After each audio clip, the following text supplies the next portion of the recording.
कबीर एक middle class लड़का था जो अपने पापा रूपचंद और माँ मीना के साथ रहा करता था। कबीर लॉ की पढ़ाई कर रहा था। वो अपने परिवार से बहुत प्यार करता था, लेकिन उसके पिता कभी उसको प्यार नहीं करते थे। वो हमेशा उसे डांटते रहते थे। ऐसे ही एक दिन रूपचंद कहता है, अरे ओ नालायक, जल्दी से उठ, कब तक सोएगा? कब तक तेरा बाप तुझे कमा कमा कर खिलाएगा? अरे सुबह हुई नहीं कि तुम पड़ गए मेरे बेटे के पीछे। बेटा बेटा करके सर पर मत चढ़ा उसको, नालायक औलाद है तेरी। देख लेना एक दिन तुझे और मुझे भीख मांगने के लिए छोड़ जाएगा। कबीर उठकर आता है और अपने पापा को पकड़कर कहता है, अरे पापा, मैं आप दोनों को छोड़कर कहाँ जाऊंगा? छोड़ मुझे और चल राजा जी के घर छोड़ कर आ मुझे, कुछ तो काम कर। कबीर अपनी बाइक पर रूपचंद जी को उनके शहर के सबसे अमीर आदमी राजा जी के महल पर छोड़ने जाता है। रोज कबीर अपने पापा को महल के सामने छोड़कर चला जाता था, लेकिन आज वो रूपचंद से पूछता है, पापा, आप मुझे कभी इस महल के अंदर नहीं ले जाते, ऐसा क्यों? ये महल नहीं, ये स्वर्ग है। यहाँ जाने के लिए या तो दूसरा जन्म लेना पड़ेगा या फिर मरना पड़ेगा। इसके बाद कबीर रूपचंद को छोड़कर अपने कॉलेज चला जाता है, जहाँ उसको नेहा मिलती है। कबीर नेहा को पसंद करने लगता है।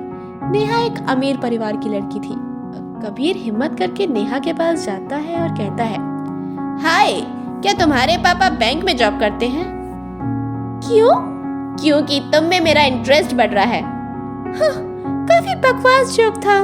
मेरे पापा बैंक में जॉब नहीं करते, उनके पास खुद इतना पैसा है कि वो बैंक खरीद सकते हैं। दोनों की इसी तरह दोस्ती हो जाती है। नेहा को भी अब कबीर पसंद आने लगता है। ऐसे ही एक दिन कबीर अपने दोस्त से मिलने के लिए जा रहा होता है कि तभी एक करोड़पति आदमी अपनी कार से उतरकर एक कैफे में जा रहा होता है। तभी पीछे से कोई आकर उसको गोली मार देता है। ये सब कबीर देख लेता है और उसकी तरफ भागते हुए जाता है, लेकिन तब तक गोली मारने वाला भाग जाता है। कबीर तुरंत ही उस आदमी को लेकर अस्पताल जाता है और कहता है, कोई है डॉक्टर, कोई है यहाँ, डॉक्टर देखिए, इनको गोली लगी है। अरे ये तो राजा जी हैं, क्या हुआ इनको? किसने गोली मारी? मुझे नहीं पता, किसी ने गोली मारी और भाग गया। इसके बाद डॉक्टर राजा जी का इलाज करते हैं और वो ठीक हो जाते हैं। डॉक्टर राजा जी के घर में सभी को बता देते हैं और सभी अस्पताल आ जाते हैं। साथ में रूपचंद भी आ जाते हैं और तब तक रूपचंद कबीर से कहता है, कैसे हुआ ये सब? तू मुझे हमेशा मुसीबत में फंसा देता है, पनौती है तू। मुझे कुछ नहीं पता पापा, मैं तो दोस्त से मिलने गया था। दोनों को बात करते हुए वहाँ की एक नर्स देख लेती है और रूपचंद जी के जाने के बाद वो बूढ़ी नर्स कबीर के पास आती है और कहती है, बेटा, ये कौन थे जो आपके साथ बात कर रहे थे? ये मेरे पापा हैं। अभी थोड़ा गुस्से में थे, लेकिन मुझसे बहुत प्यार करते हैं। नहीं बेटा, तुम उनके बेटे नहीं हो। ये आप क्या कह रही हो? वो मेरे पापा हैं। नहीं बेटा, आज से 25 साल पहले जब राजा साहब की पत्नी यहाँ डिलीवरी के लिए आई थी, तब उनको बेटा हुआ था और उसी वक्त इस रूपचंद की बीवी को भी बेटा हुआ था। तब रूपचंद ने दोनों बच्चे बदल दिए थे। ये सब मैंने देख लिया था। तो रूपचंद ने मुझे पैसों का लालच दिया और मैंने भी किसी को कुछ नहीं बताया, लेकिन उसकी सजा मुझे मिल गई बेटा। मेरा जवान बेटा मुझे छोड़कर चला गया। तब से मुझे अपने किए की सजा भुगत रही हूँ और यही सोचकर जी रही हूँ कि किसको मैं रूपचंद का सच बताऊँ। मुझे माफ कर देना, तुम्हारे साथ बहुत गलत किया मैंने।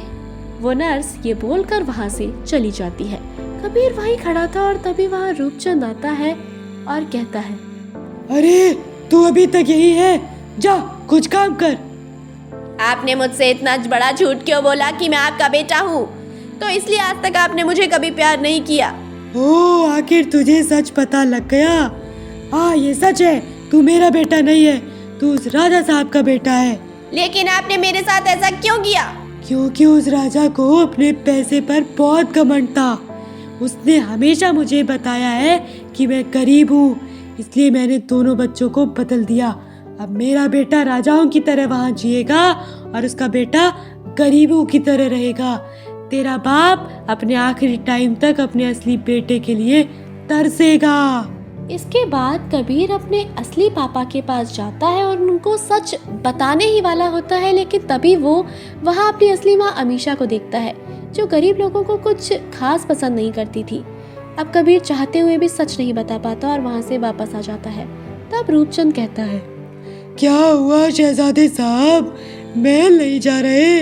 अब कबीर अपने मन ही मन सोचता है कि पहले मुझे ये पता करना होगा कि मेरे पापा पर हमला किसने किया। क्या हुआ, कुछ बोल। अब आप मुझे पहले महल में एंट्री दिलवाओगे, वरना मैं आपका राज सबको बता दूंगा।